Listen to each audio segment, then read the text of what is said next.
Let us turn straight away to Peter Hitchens, Mail on Sunday columnist. Very good morning to you, Peter.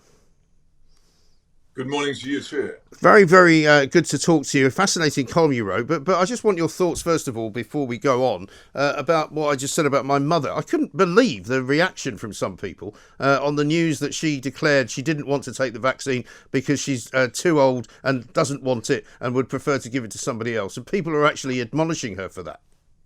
It is extraordinary, isn't it? I think this has taken on the shape of almost of a semi-religious cult now. The belief in the whole COVID system of thought is now so powerful that people no longer see individuals as individuals, but on the basis of how readily they conform to the dogma of that religion. So it doesn't really matter whether she's 97 or 32 or 120. The fact is, she wouldn't be a good person unless she wore the mask, had the vaccination, hid inside, did all the things that the religion, the pseudo-religion, one might say, demands that they do. I've never seen so quickly a whole system of thought take over a large part of the population. It does make me wonder what else we might embrace in the future if it is backed, as this has been, by a considerable dose of fear, the most powerful mind changer of all, and an immense amount of government propaganda. I often say this, and it still seems to me to be a striking thing. Has there ever been, in peacetime, so much taxpayers' money spent on propaganda? I don't think there's ever been anything remotely resembling this. I think it's almost certainly unconstitutional, but it's unchallengeable, and it just keeps on coming. On my way to work this morning, I found that my local council had stuck huge, great things on the pavement, saying face, space, whatever the other thing is. It's ridiculous, isn't it? So I can't even remember what it is. Right. But there they were in bright colours, and people will walk over them and pay presumably no attention to them. It all costs money and effort. It takes up the time of council employees who, I promise you, could be doing lots more useful things around where I live than sticking propaganda on the pavement. Yeah. Well, I had a similar experience at the weekend. I went and did that thing that we all do at this time of year and went and bought a Christmas tree from the local garden centre. But of course, there was a queue for people to get in, even though once we got in, there was hardly anybody in there. But I was unfortunate enough to walk towards the door when the guy behind the door, who was, of course, wearing a mask, said, "Would you mind taking a step back to the barrel?" To which I said, where's the barrel? I see no barrel. I see a bench. I see a pump over there. I don't see a barrel. And it was almost at the point where I thought, he's now going to probably refuse to let me in because I'm being a bit chippy about things. And then when he pointed to the barrel, I said, well, there's other people standing there. Surely you don't want me to go and stand too near them, do you? And it was ludicrous. I mean, I found myself in this situation. Of course, all my family were, as usual, embarrassed by my behaviour and were looking at me as if they wished I'd shut up. But I was like, well, what have we become now? No, but it's just sort of matter. There's an advertisement in some of the papers yesterday showing a young man and an elderly woman in a living room, and there's a kind of green slime in the air, and the young man is flinging the window open wide on a winter's day, saying, "Well, let's have the windows open so we don't all catch COVID." Right. What the woman's response to this is not recorded, but if she's like most women I know, she would think, "Shut up." Bringing window. I know. Exactly. Too cold. Exactly. Well, I mean, this is the other thing. I mean, the arrival. Not unless you want to make them ill. I know. I mean, the arrival. All these things are so counterproductive. They really are. And the arrival of the vaccine is greeted with a sort of a combination of the Beatles' first tour of America and the second coming of Jesus Christ. And yet, we were told last week that the vaccine that we are currently getting delivery of does not stop you getting coronavirus, does not stop you spreading coronavirus, and will not lead you to not have to self-isolate if you have to self-isolate. So, it's not exactly a game changer, is it? Well, it does seem to be. But who knows? If people want it, I don't want to stand in the way of anyone who wants to go and have it. If it does represent a way out of this lunacy for people, then let as many people have it as possible. I can't. I get the impression that the mere announcement of its existence, has in fact freed quite a lot of people's minds from the chains of COVID hysteria. They now think the crisis is basically over. They can get vaccinated and start worrying. That if that's happening, then that might be accidentally, because I'm sure it's not the government's intention. It might be the beginning of the end of this long period of state-sponsored panic, which cannot be anything but good. So I'm not, as far as the vaccination is concerned. If people want to have it, then if it makes them feel that they can stop treating every other human being as a toxic menace, then great. Have the vaccination for heaven's sake, and start behaving like a normal person again. Yes, exactly right. Tell us a bit about what you wrote this weekend and the kind of silent, quiet, creeping revolution that you believe has been going on in this country.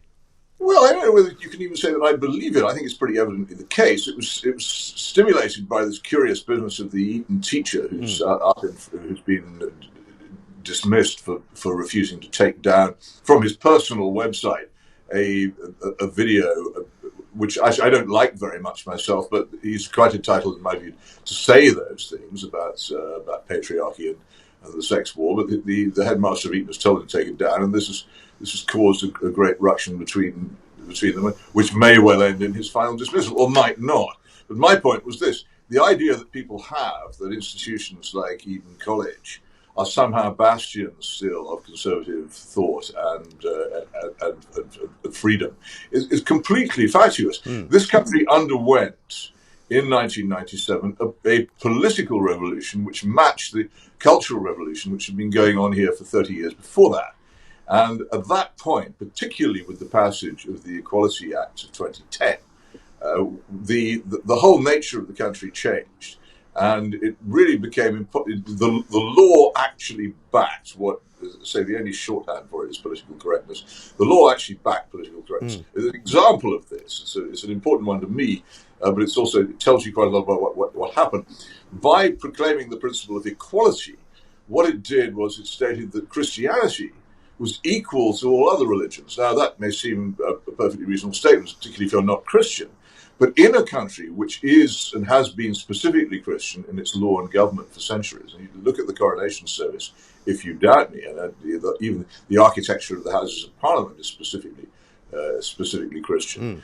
The way that we eat, dress, and behave has its basis in Christian scripture and thought. So to make Christianity equal to Islam, Hinduism, Jainism, any other religion you care to name, it may be terribly nice if equality is what you believe to be most important, but it dethrones Christianity as the principal basis of thought and law in this country. And it's a revolutionary moment. It also states all these protected characteristics, certain things which if you are, you can demand the protection of the law against anything which you regard as criticism or a threat of you. And this is really the basis of an enormous industry under which practically anybody in these protected groups is able to put down really any attempts to disagree with what they believe.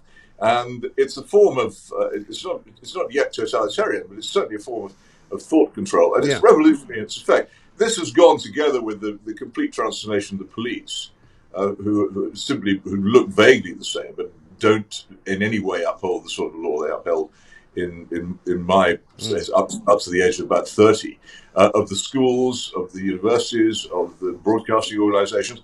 All this achieved by what's called the Long March through the institutions, beginning in the 1960s, and all the 1960s trots, such as I was, rising to power in their organizations and institutions in round about the same era that Blair and his people came to office. Astonishing facts, and I've written a long article about this, which anybody can look up on the internet. Very striking numbers of Blair's cabinet were supposedly ex-Marxists of one kind or another, Trotskyists or communists. And the interesting thing is that, unlike me, I can't stop talking about it, but if you ask any of them, if you ask Peter Mandelson or John Reed or Alistair Darling or Alan Milburn or Stephen Byers or Bob Ainsworth or Blair himself, who turns out to have been a student Trotskyist as well, if you ask them about it, they don't generally want to talk about it very much. No. And it's fascinating that they are so reticent about it. I think because they've moved on from being sort of teenage revolutionaries into being much more serious grown-up revolutionaries, and they continue to transform the country. One of Blair's speechwriters who went off to work in education, a very clever man called Peter Hyman, said quite recently the New Labour project was far more revolutionary than anything Jeremy Corbyn ever came up with. And it's them saying it, it's not me. Yeah. Well, it was also very successful, unlike Jeremy Corbyn's campaigns, which more or less almost always failed. I mean, you mentioned being called into a room when you were working at the Express to be told by the senior management that the place had been bought by Lord Hollick, and from that point on, it was now going to be a New Labour paper. I actually remember just before the election that Blair won, answering the phone when I was sitting on the foreign desk to Clive Hollick, who was ringing up to look for the editor so that he could dictate a leader to him about why Blair was the next big thing. And unfortunately, he couldn't speak to Richard Addis, the editor at the time, because he was already being dictated a leader by Lord Stevens, who thought he was still in charge, who was telling him why the Tories should win. So it was an amazing situation where basically there were sort of dueling banjos going on. But of course, Hollick was the new owner, so he won. Yeah, but the curious thing was that so many of the readers of the paper didn't notice that the paper, which many of them had read since the days of Empire, had actually become a Blairite organ. Right. It's the way in which these things happen. The invisible revolution that people don't see, in which everything appears to be the same, but is inwardly totally transformed. Yeah. It's so much more effective than the noisy sort of revolution that people like Jeremy Corbyn try to achieve. And that's one of the reasons why the serious revolutionaries loathe people like Corbyn. There's a big row in the Labour Party between the serious revolutionaries and the joke revolutionaries. And the serious revolutionaries wish the joke revolutionaries would shut up. Right. Because they only draw attention to what's going on. Yes, exactly right. So do you think it all began as a sort of religious thing then, this revolution, that they wanted equality of religion first and then sort of everything else followed, or was that just accidental? I mean, all this has its roots in the thinking of the French revolutionary factions of the 18th century, who of course came to power in the French Revolution at the end of the 18th century, and particularly in 1793 when the guillotining really got going. They hated the Christian religion and actually mounted a campaign of de-Christianization, in which the churches were stripped and prostitutes were sat on the altars and all kinds of things were done to persuade the French people that Christianity was dead. They hated it because it actually contains this fundamental idea that man can't be altered, that human nature is an unalterable thing, based on the theological belief that man is made in the image of God. And they wanted to get rid of that. They thought man could be changed. They thought they could make a new man, and by which they tried to achieve by a great deal of violence. And those who refused to be the new kind of men were often either drowned or beheaded. And this idea persisted, and then came to birth again in the Soviet Union, where millions of people were killed for refusing to be new men. And this idea is the reason why they hate Christianity is it does fundamentally offer objections to what they propose to do. And you can find a lot of atheists who are not revolutionaries, but it's very hard to find a revolutionary who isn't an atheist. Yes, that's very true, because there is this kind of thing. I mean, you talk about beheadings and sort of drownings. It feels a bit like that now, even though, we're not actually being beheaded or drowned. People who don't come along with the kneeling for Black Lives Matter, that, if you believe in Christmas, if you think that Jesus Christ was actually born in Bethlehem, all of that, you're somehow out of touch with reality, and that you're obviously crazy and mad and bonkers. And if you want to buy a pink dress for your daughter and a blue shirt for your son, that's somehow also bizarre, and there's something wrong with you.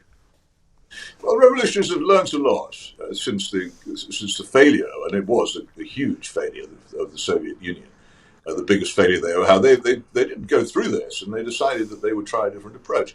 And one of the things they worked out was that openly persecuting and murdering people is extremely unpopular, and often creates martyrs who come back to haunt you. You look at what happened after the Soviet Union collapsed. The number of people who the Soviet authorities and the Eastern European dictators had crushed as a result of being martyred by them rose to power and were their principal opponents. So it's dangerous. What they've realized is much, much easier to do what I call marshmallow repression, where you don't throw people into jail or cut their heads off or machine gun them. You just deprive them of their employment. And this is the real threat, which has been extraordinarily successful all over the Western world in the past 20 years. Anybody who actually stands up against this, what they lose is not their life or even their physical liberty in most cases, but they do lose their employment, and therefore they become poor, and they're also chucked out of whatever it was they were doing, so their voices are no longer heard. And now we have this thing called cancellation, in which people who are deemed to have said something wrong are unpersoned, the old Stalinist term. They cease, to all intents and purposes, to exist. Nobody ever hears them anymore. They never get near a microphone, a radio station, a publisher. They just vanish, as if they'd never been. But nobody sees this as barbaric or cruel, and so people don't protest against this. And it comes in little tiny slices, none of them big enough. If ever you raise any issue, someone says, "Well, why are you choosing to die on that hill?" This is the great cliche. Yes. I don't wish to die on any hill, thank you very much, a valley either. But each of these issues is important in itself. But it's the technique known as salami slicing, a term invented by Mátyás Rákosi, the Hungarian communist leader in the 50s, is you take each issue, you take such a small slice that most people will not protest against it. And most people say, "Oh, what are you making a fuss about? Why are you dying on that hill?" And then you take another slice and another slice, and over time, the whole sausage disappears. But by the time the sausage has disappeared, it's too late for anyone to do anything about it. And all the people who said, "Why did you want to die on that hill?" Find that actually it might have been worth dying on it, or at least fighting on it, but they've lost everything. And this is how the society we used to have. Somebody has published on Twitter today an extraordinary picture of the Christmas lights in Oxford Street in 1968. They are specifically, explicitly Christian. You see it, and you think, well, that couldn't happen now. Right. There would be so much difficulty about it. It couldn't happen. I remember a few years ago there was a British Transport Police advertisement which was originally going to say, originally going to have a picture of a policeman patrolling with the words "Christmas presents" underneath, leaden pun. But at the last minute they decided they couldn't say Christmas, so the pictures were put out with the words "holiday presents," which means even less. Because people were afraid of even mentioning Christmas. Christmas cards which say season's greetings or happy holidays. Happy holidays, which absolutely nobody really says. But if anyone had told you in 1968 it would be impossible to have Christmas decorations on Regent Street or Oxford Street with a Christian theme, you'd have said, "Good heavens, what a ridiculous idea." But it happened. And if anyone had said to you in 1968, the Daily Express will become a Labour-supporting newspaper, people would say, "You must be joking." Well, I mean, and of course, the ultimate irony, Peter, now, this year, is that at Christmas, the one place you won't be able to go to do anything about Christmas will be a church, because they're all shut. Go there. But when you get there, people are wearing masks and paying probably seems to be much more fealty to the great God of the state and the COVID fear regime than they are to Christianity. I don't get me started on it because it's very much a minority interest. But good heavens, church services these days are very odd events. Yes, they are. Peter, sadly we're out of time again. Great to talk to you. Thank you very much indeed. We'll be talking to you some more before the holidays, as we call them, now in our post-COVID, post-Christian, post-Christmas world which we live.